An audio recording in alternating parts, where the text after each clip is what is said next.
Hey guys, if you ever get in your car or if you're ever driving your car and all of a sudden you have a little light on your odometer cluster appear, like I have, this is one that definitely had me perplexed. I'd never seen anything. It doesn't look like a typical odometer cluster trouble light that you see. I have a 2009 Toyota minivan here, and there's a light I did not know how to diagnose. So, pulled out the owner's manual. Come to find out, it is a tire pressure warning light. If you've got this light and it's showing on your vehicle, driving you crazy, you've come to the right place. We're going to show you how to take care of it and get rid of it today. So this is the culprit that you see in front of you. The little gold, looks like it's parentheses with an exclamation point. That's actually Toyota's way of letting you know that you have a problem with the air pressure in one of your tires. So we're going to show you how to take care of it and how to fix it today. Alright, so seems like a simple enough problem. Tire pressure light, no problem, we make it go away. But before you can make it go away, you got to understand the right information it needs to read to go away. So for that being the case, we're going to need to have the right tire pressure in the front and in the rear and in the spare tire, which is just as important as the other two because it's a safety issue and that's just how Toyota does it. Alright, so the first thing we want to do is show you where to get this information. The first thing you'll notice here on the side when you open up the driver's door, it'll say tire and loading information. Well, what this information is how the computer sees how everything should be. So if there's for any reason that maybe you got new tires like this particular vehicle did, then maybe they didn't go by the factory specs. This particular one, as you notice, it says front and rear. They're both at 35 psi. But then you get to the spare tire and it's at 60 psi. So basically all you do is this.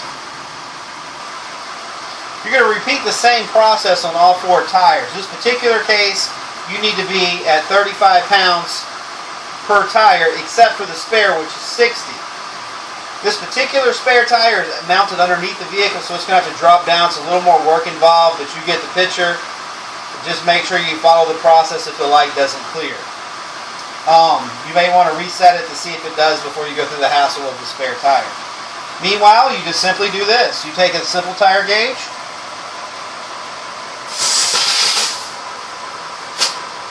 and it's going to stop, and you see that this tire shop has placed this vehicle at 60 psi. Basically, somebody has, without looking at the door code, obviously, they've just decided that, hey, I'll just put air into it till it looks good. Well, you know what? That's all well and good, except that's not the way it's designed to be. So, in a case like this, you would just take the butt that's on the end of this, just notice that right there, and it's designed to go into the valve stem, and you just simply bust it down. You hear the air coming out? We'll let it come out for a second.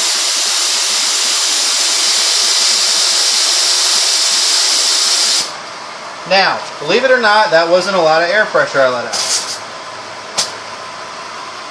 Okay, now we've dropped about 8 pounds, but we're still at 50. Keep repeating the process till you're down to 35.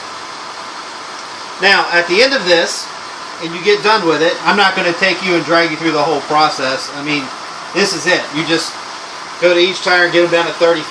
Now, when you're ready to check and see if the light's out again, you have two options. This particular vehicle has a reset on it right underneath the dashboard, which I'll show you right now.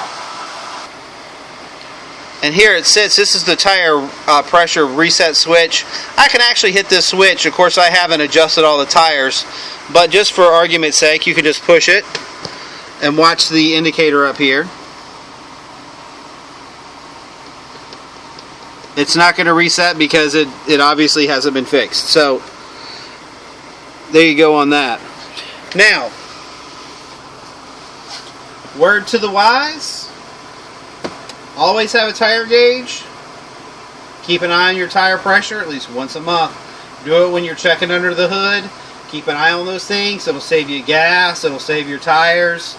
You know, there's just a lot of good things that could come with having the right tire pressure. And always make sure you have valve stem covers on it. Alright, well good luck this time, and we'll hope to see you again.